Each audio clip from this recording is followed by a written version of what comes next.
నా ఇంటి మీదకి వచ్చారండి? ఎంతమంది వచ్చారండి? ఎంతసేపు ఉన్నారండి? 5ంటికి వచ్చారు. ఇది 4:20కి నా సమావేశం జరిగితే మీరందరూ ఉన్నారు, మీడియా అంతా ఉంది, ఎవ్వరు వెళ్ళలేదు. 5ంటికి వచ్చారు. ఎప్పుడు దాకా ఉన్నారండి? రాత్రి 12 దాటేంతవరకే ఉన్నారు. ఇక్కడే బ్యాచ్లుగా వస్తున్నారు.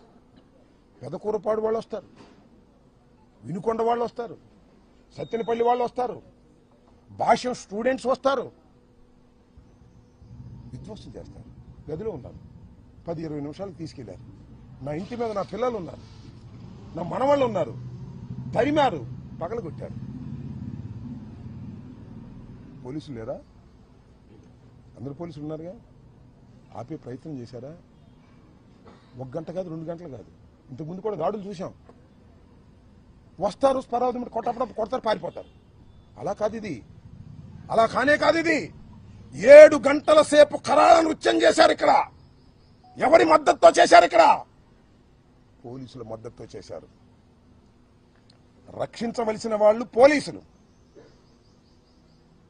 హింసాత్మక సంఘటనలు చేస్తున్న వాళ్ళు తెలుగుదేశం గూండాలు. పోలీసు గూండాలు ఏకమైపోయారే, ఎక్కడ చూశారా? ఇప్పుడన్నా విన్నారా?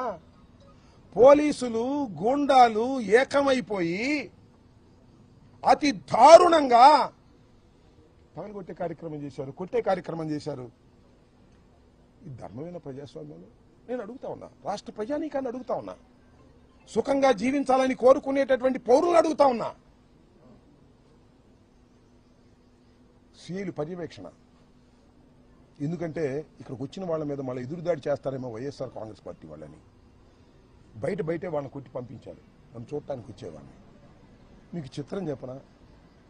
ఒక సిఐ గంగా వెంకటేశ్వర్లు లోపలికి వచ్చాడు, వీళ్ళందరినీ తీసుకొచ్చాడు. సార్ పారిపోండి, పోలీసు చెప్తున్నాడు పారిపోండి అని. మేము రక్షణ కల్పించలేం, పారిపోండి అంటున్నాడు. ఈ గోడ దూకి పారిపోండి అన్నాడు. మిస్టర్ గంగా వెంకటేశ్వర్లు, అంతా నువ్వే దాడి చేయించుతున్నావు.